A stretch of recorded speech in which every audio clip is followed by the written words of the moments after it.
La distrofia corneal en mapa.huella es, con mucho, la distrofia corneal más común y recibe su nombre por la apariencia de sus hallazgos característicos que podemos ver en la lámpara de hendidura. A esta distrofia en mapa.huella digital también se le conoce como distrofia epitelial de la membrana basal, distrofia de la membrana basal anterior y distrofia epitelial microquística de Cogan. Históricamente, las distrofias corneales suelen describirse como hereditarias, bilaterales, progresivas y no asociadas a enfermedad sistémica o local.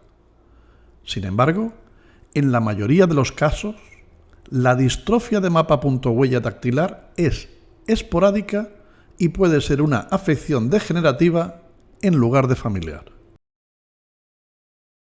Este tipo de distrofia suele desarrollarse en ambos ojos y suele afectar a adultos de entre 40 y 70 años, aunque puede desarrollarse a cualquier edad. La mayor parte de las veces, el epitelio afectado tendrá una apariencia similar a la de un mapa, esto es, grandes contornos ligeramente grises que parecen un continente dentro de un mapa. También puede haber grupos de puntos opacos debajo o cerca de los parches en forma de mapa. Con menos frecuencia, la membrana basal irregular formará líneas concéntricas en la córnea central que se asemejan a pequeñas huellas dactilares. En cuanto a la clínica, los pacientes pueden presentar fluctuaciones leves en la visión o sensación, también leve, de cuerpo extraño. También pueden presentar antecedentes de erosión corneal recurrente. Las erosiones corneales recurrentes generalmente se presentan con dolor ocular, a veces intenso, en medio de la noche o inmediatamente después de abrir los ojos por la mañana. Existe una gran variabilidad en la severidad del dolor y la frecuencia de la recurrencia. El objetivo del tratamiento es mejorar la visión y reducir la tasa de recurrencia de las erosiones corneales recurrentes. Las opciones de tratamiento de primera línea generalmente involucran el uso de pomadas lubricantes de uso nocturno o colirios salinos hipertónicos. Para reducir la tasa de erosiones corneales recurrentes se han utilizado los siguientes tratamientos: uso prolongado de lentes de contacto terapéuticas. Existe alguna evidencia de que los esteroides tópicos o la doxiciclina oral pueden proporcionar también algún beneficio. Punción del estroma anterior, fuera del eje visual. Micropunción con láser YAG. Cauterización. Desbridamiento epitelial. Pulido con fresas de diamante. Queratectomía fototerapéutica. Lágrimas de suero autólogo y uso de membrana amniótica. El pronóstico es muy variable. La enfermedad tiende a progresar con la edad, aunque muchos pacientes pueden experimentar aumentos y disminuciones de los síntomas a lo largo de su vida, o incluso una mejoría con el paso del tiempo. La córnea verticillata se manifiesta con depósitos opacos de color dorado o gris que describen un patrón en espiral en la capa epitelial basal de la córnea. Normalmente se sitúan en la porción interpalpebral inferior, orientados en el sentido de las agujas del reloj. En la literatura podemos encontrar otros nombres para la córnea verticillata. Los más conocidos son la queratopatía en vórtice, la queratopatía en espiral o espiroidea y el vórtice de Fleischer. Las asociaciones más importantes son dos, con la miodarona y la enfermedad de Fabry. De hecho, el 90% de los afectados de esta enfermedad presentan córnea verticillata. Además de estas dos patologías, se han descrito otras asociaciones que os mostraremos enumeradas de forma exhaustiva al final de este vídeo y que nos servirán para establecer el diagnóstico diferencial de la causa. Por lo general, la córnea verticillata es asintomática. Los pacientes no tienen quejas visuales ni molestias oculares. En raras ocasiones, los pacientes pueden ver anillos verdosos o halos alrededor de las luces. En los pacientes con córnea verticillata y disminución de la agudeza visual, concomitante con el uso de amiodarona o tamoxifeno, debemos descartar una neuropatía óptica como principal causa de la disminución visual. Y si la afectación de la agudeza visual se produce con el uso de cloroquina, hidroxicloroquina o el clorhidrato de tilorona, debemos descartar toxicidad retiniana. El patrón en forma de vórtice o espiral de la córnea verticillata resulta de la migración centrípeta natural de las células madre del epitelio corneal, que están situadas en el limbo esclerocorneal y que, cargadas de depósitos, realizan el tránsito desde el limbo hasta el centro corneal a medida que el epitelio experimenta su crecimiento y reparación naturales. Los medicamentos que producen la córnea verticillata comparten propiedades anfifílicas catiónicas que les permiten entrar fácilmente en los lisosomas de la capa epitelial basal de la córnea, donde se unen a los lípidos celulares, lo que da lugar a complejos de lípidos y medicamentos que son resistentes a la degradación enzimática y, por lo tanto, se acumulan como depósitos en la córnea. Por otra parte, las causas endógenas de queratopatía en vórtice incluyen enfermedades de almacenamiento lisosomal. Se suele detectar durante un examen ocular de rutina, debido a que no suele producir clínica. El diagnóstico es sencillo, mediante la observación con lámpara de hendidura y observar los depósitos dispuestos con el patrón espiroideo característico. Se debe realizar una historia clínica detallada para identificar las posibles causas subyacentes. No existe un tratamiento recomendado para la córnea verticillata. En la mayoría de los casos no requiere tratamiento, ya que no causa ningún problema de visión significativo. Sin embargo, si la afección es causada por medicamentos, es posible que sea necesario ajustar o suspender el fármaco. Después de meses o años de dejar de consumir el medicamento causal, la mayoría de estos depósitos se resuelven automáticamente. Para estos dos grupos de pacientes, los que pueden presentar neuropatía óptica o toxicidad retiniana, será necesario valorar reducir la dosis del fármaco o cambiar a un medicamento diferente si hay afectación en la agudeza visual. Los pacientes con córnea verticillata también deben someterse a exámenes oculares periódicos para controlar su estado y asegurarse de que no progrese a problemas oculares más graves. Aquí podéis ver los medicamentos que se han asociado con la córnea verticillata. Y aquí tenéis enumeradas otras causas, preferentemente endógenas, que se han asociado con esta patología. Como conclusión, podemos decir que la córnea verticillata es una lesión relativamente común que puede ser causada por ciertos medicamentos o por condiciones médicas subyacentes. Si bien por lo general no causa problemas de visión significativos, es importante hacer un seguimiento en todos los casos y descartar complicaciones retinianas o de nervio óptico si se presentase disminución de la agudeza visual. La queratitis puntata superficial es un trastorno frecuente de la superficie ocular que afecta al epitelio corneal.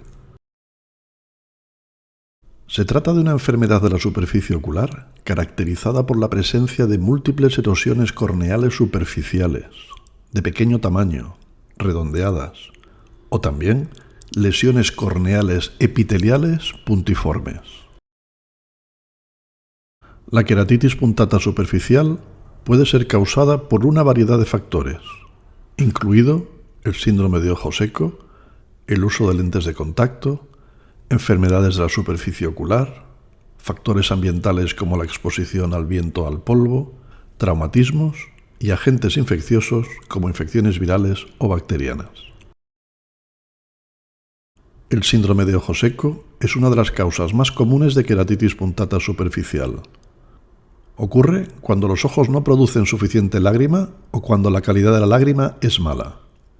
Esto puede provocar inflamación y daños en el epitelio corneal, lo que da lugar a la formación de lesiones de queratitis punctata superficial. El uso de lentes de contacto, especialmente si las lentillas no se limpian y desinfectan adecuadamente, puede aumentar el riesgo de desarrollar queratitis punctata superficial. La exposición a irritantes ambientales, como el viento, el polvo, el humo y la contaminación del aire, pueden ser otra causa. Dentro de los agentes irritantes ambientales, también cabe destacar la queratitis debida a la radiación ultravioleta por exposición sin la protección adecuada. Son frecuentes los casos de exposición inadecuada a los rayos ultravioleta en los días de sol y nieve o playa, las lámparas de bronceado y la soldadura. Las infecciones virales y bacterianas, como el virus del herpes simple o la clamidia trachomatis, también pueden causar queratitis punctata superficial. La fisiopatología implica la alteración de la integridad normal del epitelio corneal, lo que lleva a la exposición de las terminaciones nerviosas subyacentes, provocando dolor y malestar. La ruptura de la barrera epitelial también conduce a la pérdida de la estabilidad de la película lagrimal, lo que exacerba aún más los síntomas de sequedad y malestar. En la fotografía podemos ver el caso de un paciente con el test de Break-up Time o BUT alterado, en el que apreciamos con claridad numerosas rupturas en la estabilidad de la película lagrimal.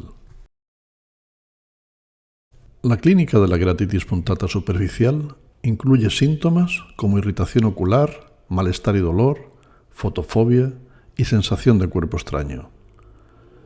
En los casos de queratitis actínica debido a la exposición a rayos ultravioleta, la clínica se presenta unas horas después de la exposición y suelen presentar dolor muy intenso, importante fotofobia, blefarospasmo y lagrimeo. Los pacientes también pueden experimentar alteraciones visuales, como visión borrosa o disminución de la agudeza visual, especialmente si las erosiones se localizan en el eje visual. En los casos severos, puede provocar cicatrices corneales y pérdida permanente de la visión. El diagnóstico y el tratamiento tempranos son esenciales para prevenir las complicaciones a largo plazo. El diagnóstico generalmente se realiza mediante un examen ocular completo, que incluye historia clínica, prueba de agudeza visual y exploración con lámpara de hendidura. Consideramos que la tinción de la superficie ocular con fluoresceína es el test más importante. La fluoresceína tiñe temporalmente las áreas dañadas de la córnea, lo que permite ver las áreas afectadas que de otro modo no serían visibles, como podemos ver en esta imagen. La presencia de múltiples lesiones epiteliales pequeñas, redondas y discretas en la córnea es una característica diagnóstica clave en la queratitis punctata superficial. El segundo test, el rosa de Bengala, es en realidad un compuesto químico derivado de la fluoresceína. La investigación sobre el rosa de Bengala ha revelado que no puede teñir la superficie ocular donde están presentes moléculas como mucinas, albúmina o incluso un compuesto de lágrimas artificiales como la carboximetilcelulosa. Por lo tanto, en áreas donde hay rupturas de la integridad de la película lagrimal o una disfunción de la producción de sus componentes, el rosa de Bengala puede penetrar en la superficie ocular donde tiñe al localizarse principalmente en los núcleos celulares y, en menor grado, en otros organelos. De alguna manera podemos decir que el rosa de Bengala nos va a mostrar también las células en sufrimiento metabólico.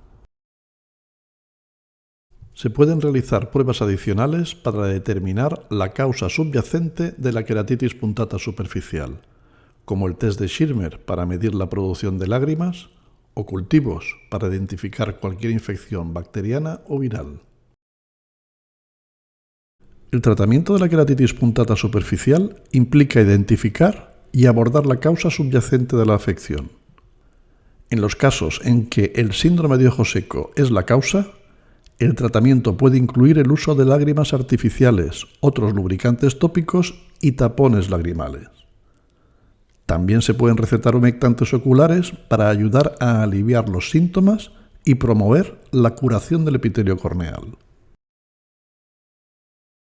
Es posible que los usuarios de lentes de contacto deban interrumpir el uso de sus lentes, de manera temporal o permanente, o que deban cambiar a un tipo diferente de lentillas.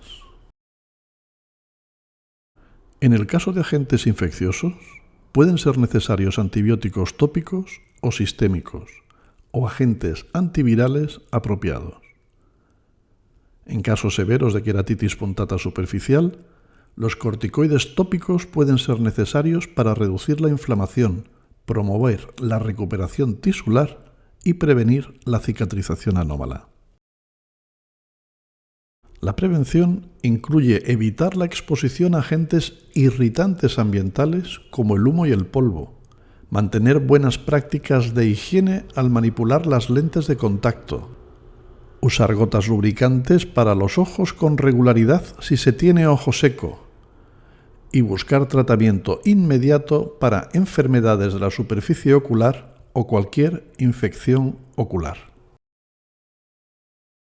Especial mención para la protección a los rayos ultravioleta, obligatoria en la soldadura y lámparas de bronceado, y que debemos recordar y aplicar en los casos de exposición solar, especialmente si esta exposición se acelera por el reflejo, como en los casos de nieve, arena o playa, y sobre todo y especialmente en los niños.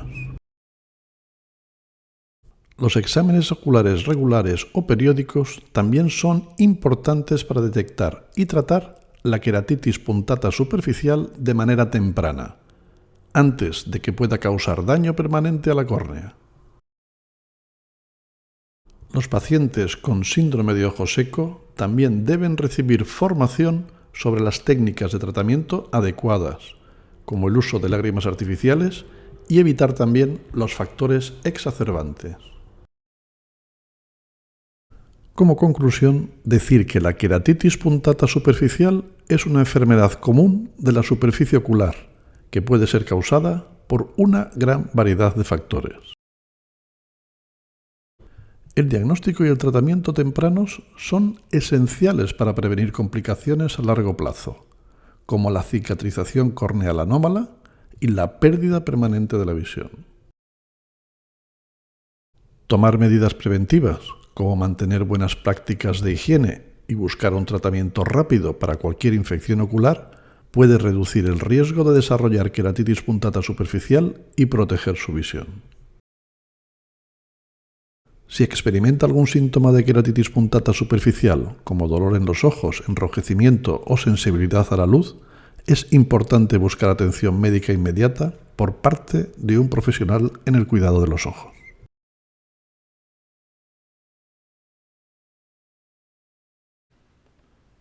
El manejo clínico de los adelgazamientos corneales periféricos suponen siempre un reto diagnóstico y terapéutico. En primer lugar, debemos establecer qué tipo de adelgazamiento periférico presenta el paciente. Puede ser un adelgazamiento inflamatorio o bien no inflamatorio. Establecer un diagnóstico etiológico lo más preciso posible es fundamental para tener un enfoque terapéutico también lo más eficaz posible. Para ello debemos de realizar una historia clínica y valorar antecedentes del paciente y realizar las exploraciones complementarias correctas. ¿Por qué la córnea periférica es más susceptible a adelgazarse respecto a la parte central de la córnea?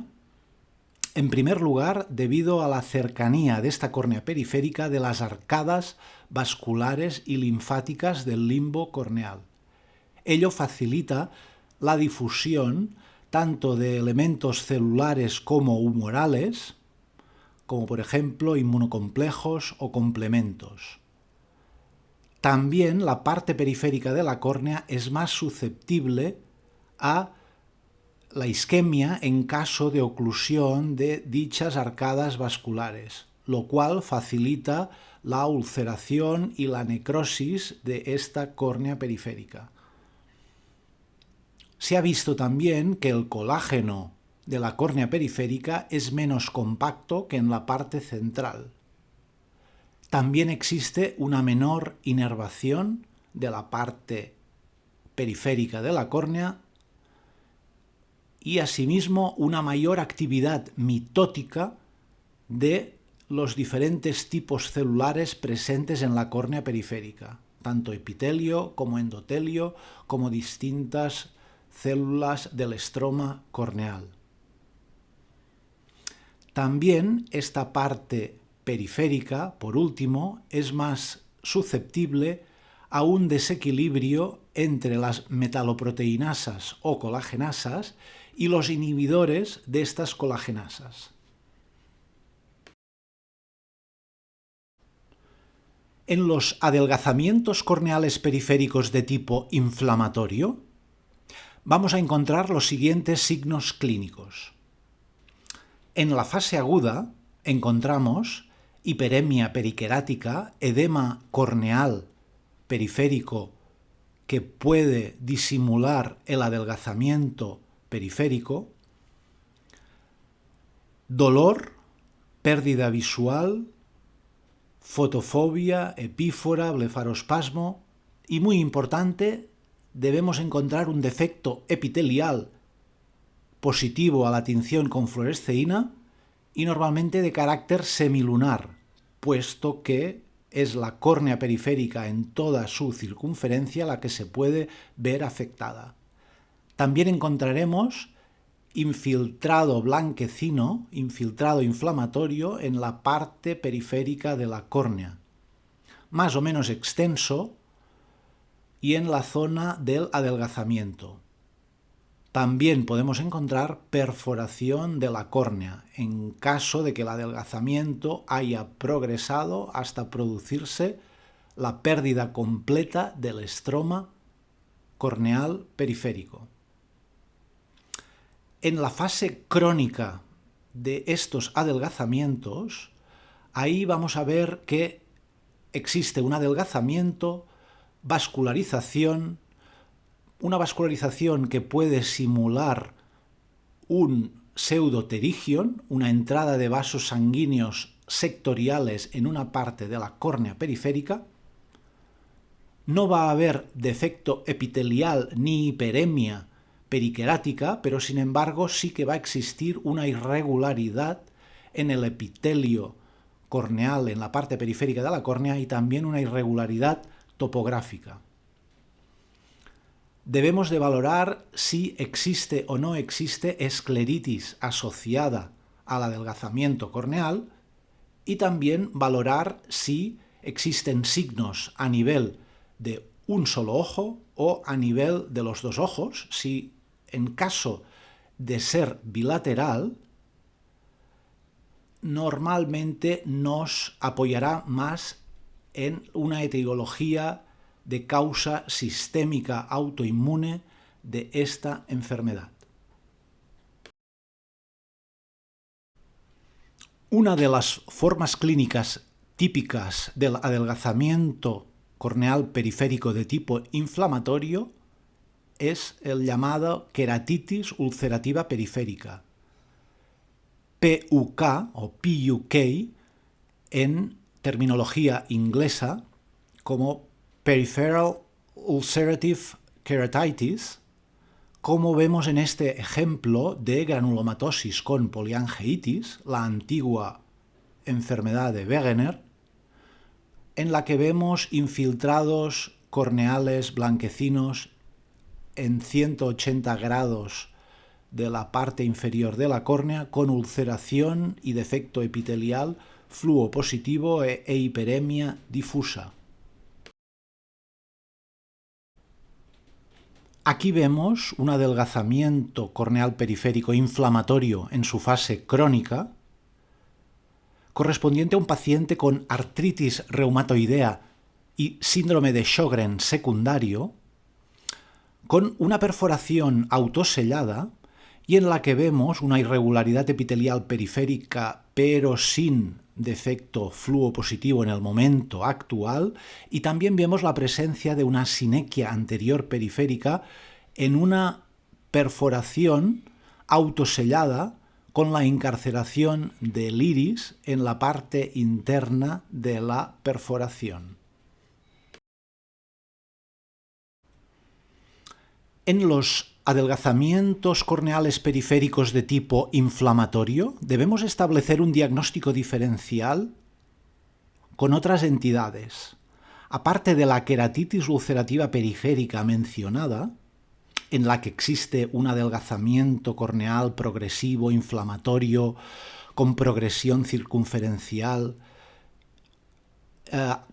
pudiendo afectar incluso la esclera provocando escleritis, que normalmente se asocia a enfermedades sistémicas, y en que la afectación periférica se extiende desde el limbo hasta la parte más central de la ulceración, y que tiene una mala respuesta al tratamiento tópico y debe siempre asociarse a un tratamiento sistémico, debemos también hacer un diagnóstico diferencial con la úlcera de Muren, en que solo se diferencia de la queratitis ulcerativa periférica por el hecho de no estar asociado a una enfermedad autoinmune sistémica conocida, en que no va asociado a escleritis y que puede presentar en algunas formas clínicas un mayor grado de dolor, y que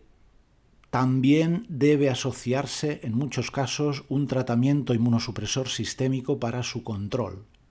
Luego existen otras entidades clínicas como la queratitis marginal, que es una forma benigna de infiltrados periféricos blanquecinos inflamatorios, no asociados a enfermedades sistémicas, sí asociados a una reacción de hipersensibilidad a antígenos de Staphylococcus aureus en pacientes con historia de blefaroconjuntivitis, y que normalmente existe una parte de zona respetada entre el infiltrado periférico y el limbo córneo escleral, y que normalmente responde bien a los corticoides tópicos.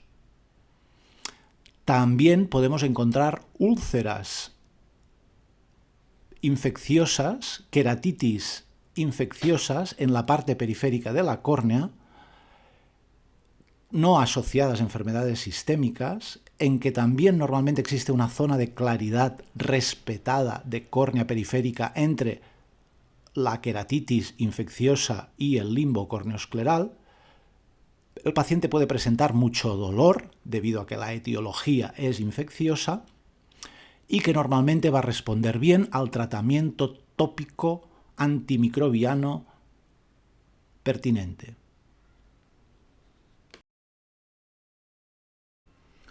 En la patogenia del adelgazamiento periférico inflamatorio, y en concreto la queratitis ulcerativa periférica y la úlcera de Muren, influyen una serie de factores.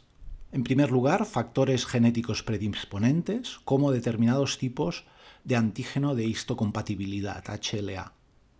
Después, acostumbra existir un factor ambiental desencadenante, como una infección, un traumatismo.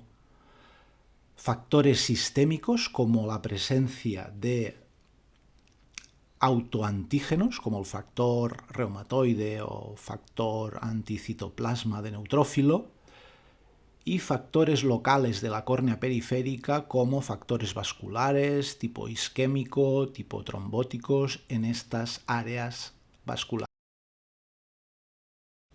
En la patogenia de la queratitis ulcerativa periférica, normalmente existe una enfermedad inflamatoria sistémica asociada en la que existe una activación aberrante del sistema inmune a partir de unos autoantígenos como el factor reumatoide, los anticuerpos anticitoplasma de neutrófilos, anticuerpos antinucleares como los anti-Ro o anti-La, y favorecen el depósito de inmunocomplejos en la córnea, la activación de factores del complemento, la quimiotaxis de neutrófilos que finalmente liberan metaloproteinasas o colagenasas que son las responsables de la colagenolisis, el adelgazamiento de la córnea periférica y la posibilidad de una perforación del globo ocular.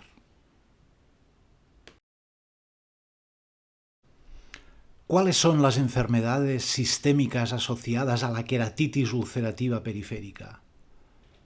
Son muchísimas las entidades a las que se ha relacionado esta enfermedad corneal periférica. La más frecuente, sin duda, es la artritis reumatoidea.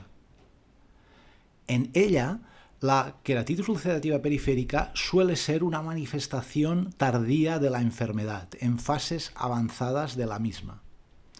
Sin embargo, en la granulomatosis con poliangeitis, la antiguamente conocida como enfermedad de Wegener, la queratitis ulcerativa periférica puede ser una manifestación inicial de la enfermedad, incluso antes de su diagnóstico. En la policondritis recidivante, normalmente la queratitis ulcerativa periférica va asociada a una escleritis de tipo autoinmune.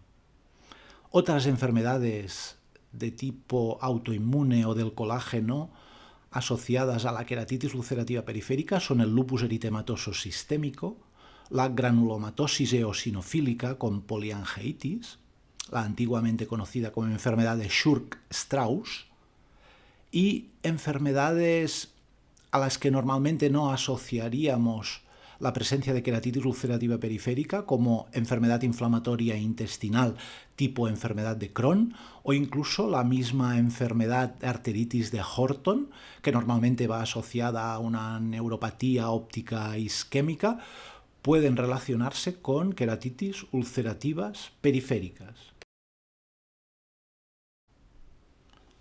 La queratitis ulcerativa periférica tiene unos factores pronósticos que hacen que sea más o menos benigna esta enfermedad. En primer lugar, en cuanto vemos que hay una escleritis asociada a la queratitis ulcerativa periférica, este paciente va a tener un peor pronóstico, tanto ocular como sistémico. En segundo lugar, la presencia de perforación corneal. Esta perforación no solo tiene un peor pronóstico a nivel ocular, en el sentido de que cuando hay una perforación hay una pérdida visual asociada severa en el 65% de los pacientes, sino que también va asociada a una mayor mortalidad por parte del paciente.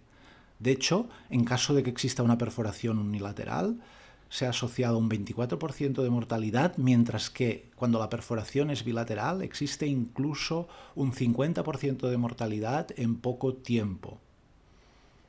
Por último, la enfermedad de base que provoca la queratitis ulcerativa periférica también es un factor pronóstico en sí.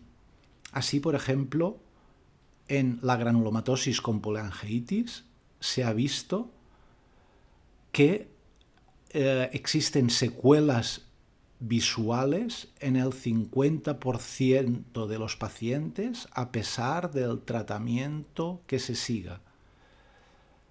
Y a nivel de mortalidad, estos pacientes tienen un 40% de mortalidad a los 10 años si no se asocia a un tratamiento sistémico adecuado. Normalmente la causa de mortalidad más frecuente es el infarto agudo de miocardio. Esta mortalidad del 40% a los 10 años se reduce a solo 8% a los 10 años en caso de que la enfermedad se trate con fármacos inmunosupresores sistémicos como la ciclofosfamida, a pesar de los efectos secundarios del fármaco en sí.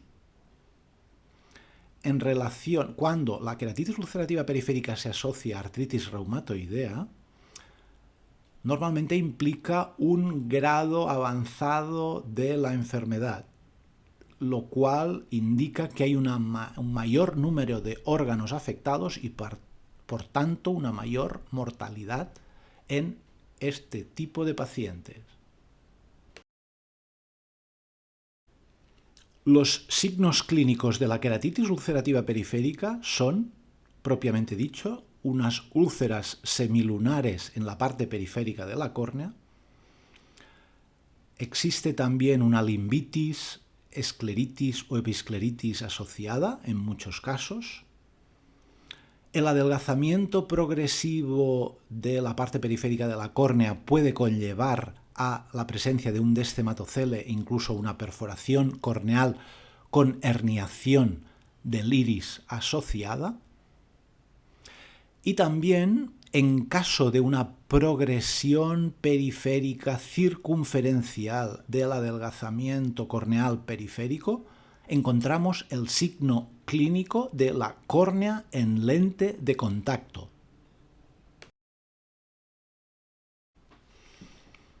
Las exploraciones complementarias para el diagnóstico de la queratitis ulcerativa periférica son fundamentales.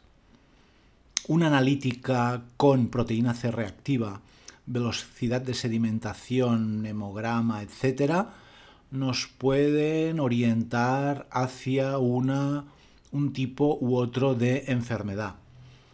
Pruebas de autoinmunidad como anticuerpos tipo anticitrulina o factor reumatoide nos orientarán hacia una artritis reumatoidea. Anticuerpos anticitoplasma de neutrófilos de tipo citoplasmático o perinuclear nos orientarán hacia una poliangeitis, una granulomatosis con poliangeitis o otras enfermedades autoinmunes. La enzima convertidora de angiotensina nos orientará hacia una sarcoidosis. Los niveles de complemento también son importantes. Descartar infecciones como la tuberculosis, hepatitis B, hepatitis C, sífilis, etc. también es importante en este tipo de inflamación periférica de la córnea, y una exploración de tórax tipo TAC torácico también nos va a ayudar al diagnóstico de sarcoidosis o de granulomatosis con poliangeitis. El tratamiento de la queratitis ulcerativa periférica se basa en un tratamiento local con lubricantes, corticoides, antibióticos tópicos, pero lo más importante es el tratamiento sistémico. Normalmente la primera línea de tratamiento son los corticoides sistémicos. Puede asociarse también fármacos con actividad anticolagenolítico como las tetraciclinas por vía oral, pero fármacos inmunosupresores y ahorradores de esteroides como el metotrexato, ciclosporina A, azatioprina forman parte de la primera línea de tratamiento de estas enfermedades.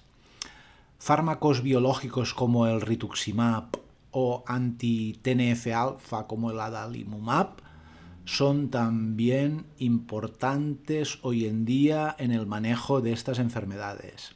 En casos con perforación inminente se aconseja incluso un recambio plasmático o plasmaféresis, y cuando ya se ha producido la perforación debemos reforzar tectónicamente el globo ocular mediante queratoplastias, injertos de membrana amniótica, etc. La úlcera de Muren es un adelgazamiento periférico inflamatorio de tipo idiopático.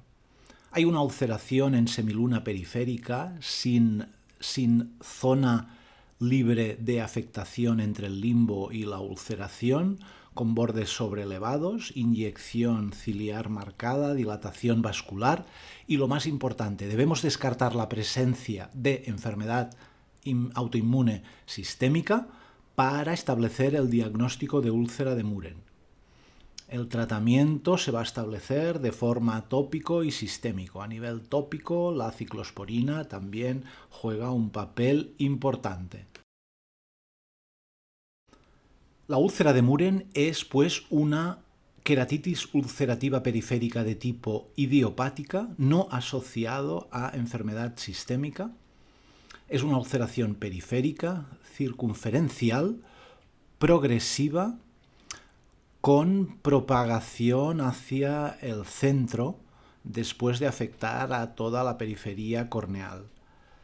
Existe una clasificación de Watson en que destaca 3 tipos de úlcera de Muren.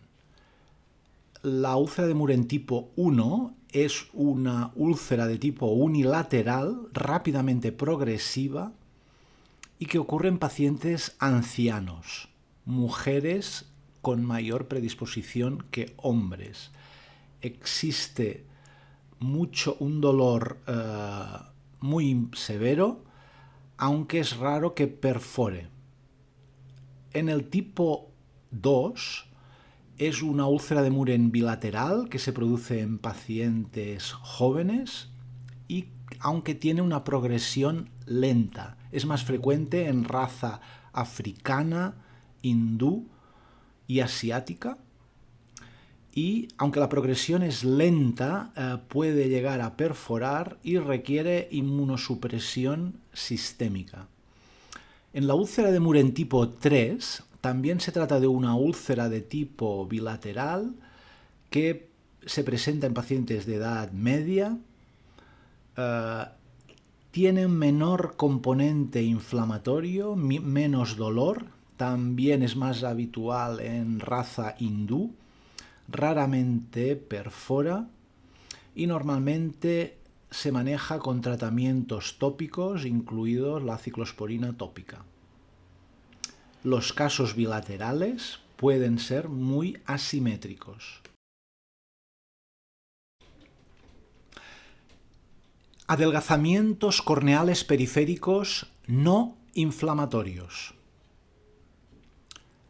Los signos clínicos incluyen la ausencia de defectos epiteliales, la ausencia de hiperemia, no existe una inflamación aparente, aunque en muchos casos existe una progresión que hace presuponer que existe una inflamación de base subyacente.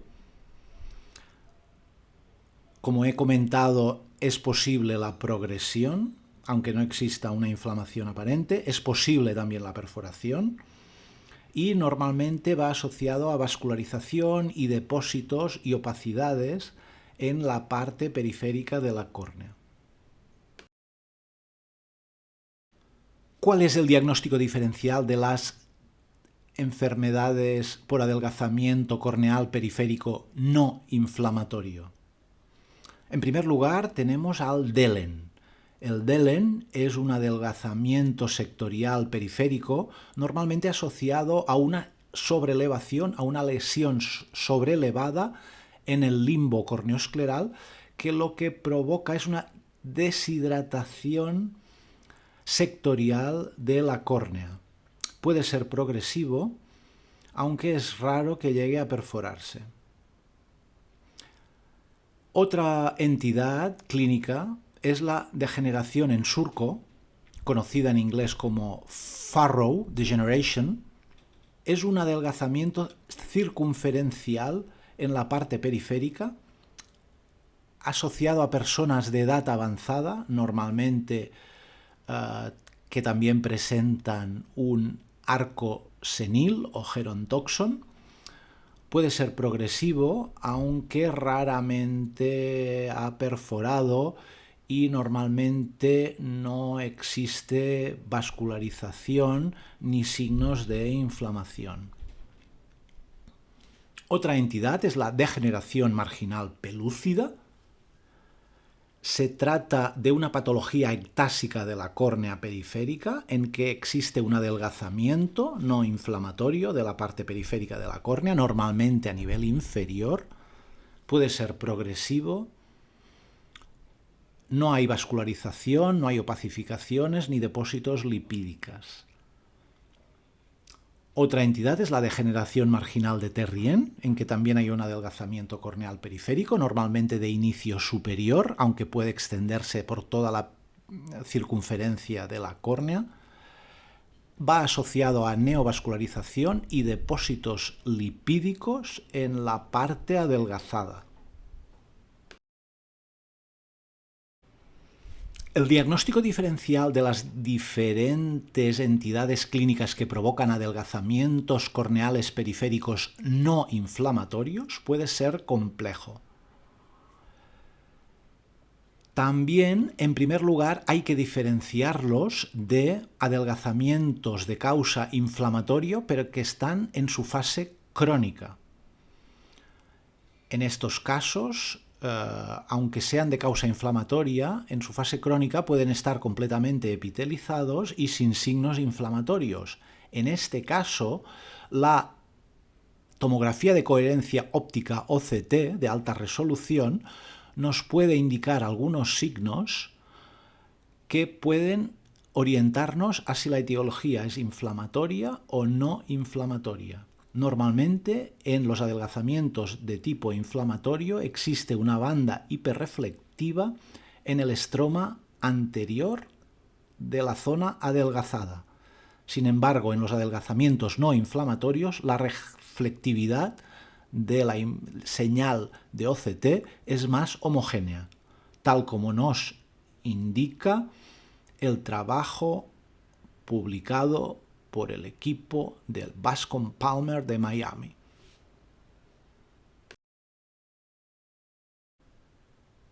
La degeneración marginal de Terrien es una entidad de adelgazamiento periférico de la córnea, progresiva, pero no inflamatoria. Puede ser unilateral o bilateral asimétrico. No existe dolor, más frecuente en hombres. Empieza en la córnea periférica superior y raramente afecta a la inferior. No existe defecto epitelial, sin embargo, existe vascularización superficial y depósito de lípidos en la zona adelgazada. El motivo de tratamiento, en caso de existir, normalmente es el astigmatismo contra la regla elevado.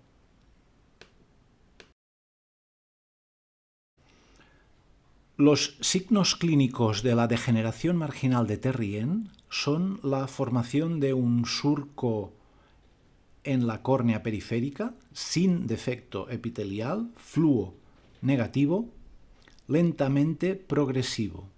Existe vascularización superficial y depósito de lípidos. El epitelio siempre está íntegro y existe un astigmatismo elevado contra la regla.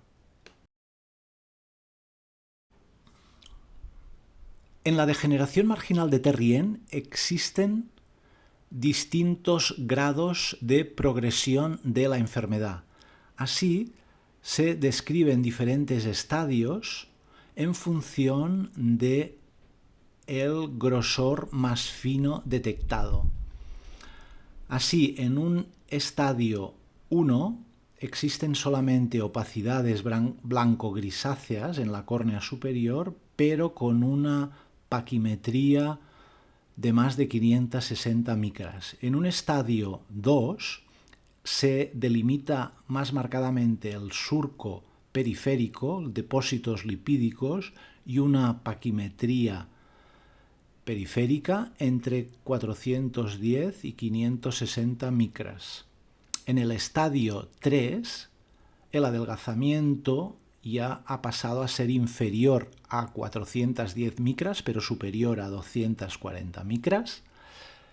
En el estadio 4 existe una clara ectasia periférica y una paquimetría mínima de más de 130 micras, mientras que en el estadio 5 ya existe un adelgazamiento inferior a 130 micras. Se considera que la patología ha llegado a su estadio 6 cuando existe una perforación corneal asociada. El tratamiento de la degeneración marginal de Terrien consiste en primer lugar en tratar el aspecto refractivo óptico para mejorar su agudeza visual, y ello lo conseguimos mediante la adaptación de lentes de contacto de tipo escleral. Si la agudeza visual está poco afectada, podemos simplemente hacer una observación del paciente y podemos prescribir lubricantes o corticoides suaves tópicos, y en casos de alto astigmatismo o incluso de perforación necesitaremos un manejo quirúrgico del paciente. La degeneración marginal pelúcida se considera una ectasia corneal periférica de la familia del queratocono, pero en este caso no existe ningún adelgazamiento central. Por tanto, los índices topográficos que son válidos para el queratocono no nos sirven y pueden salir anormalmente no alterados en la degeneración marginal pelúcida. A diferencia de la degeneración marginal de Terrien, en la pelúcida no existe ni vascularización, ni depósitos lipídicos, ni opacidades en la córnea periférica. Pero sin embargo, el adelgazamiento puede ser extremo y el astigmatismo contra la regla también puede ser elevado. Sin embargo, a diferencia del queratocono, la agudeza visual se puede mantener relativamente aceptable hasta estadios finales de la enfermedad.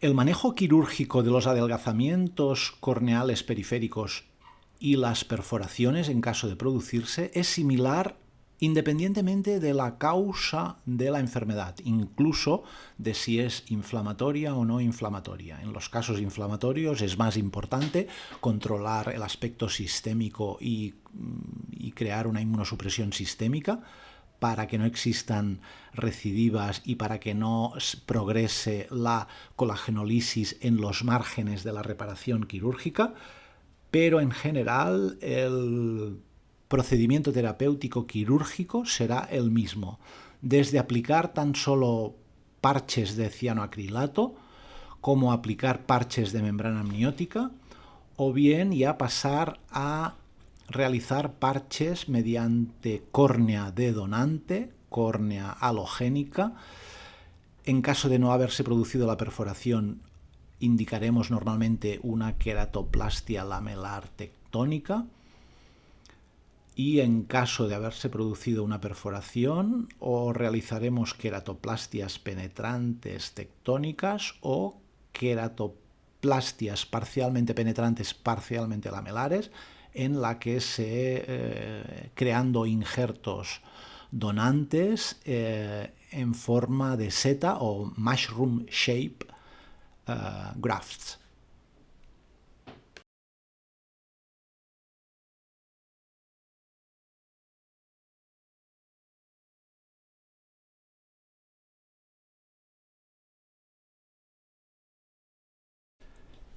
Siempre supone un reto el manejo quirúrgico de estos adelgazamientos corneales periféricos, puesto que las trepanaciones lamelares o penetrantes deben realizarse de forma manual y artesanal según el grado de extensión de las zonas adelgazadas.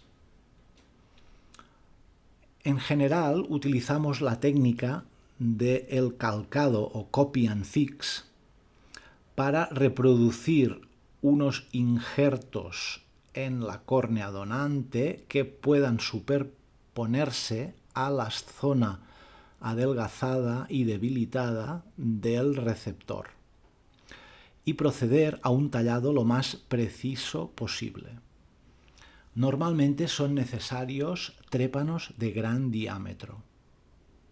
El láser de femtosegundos puede ayudar en el diseño de estos tallados, pero tiene una gran limitación, y es que a día de hoy el láser de femtosegundos no corta suficientemente bien en las zonas opacas y es totalmente ineficaz para cortar zonas esclerales que no son transparentes.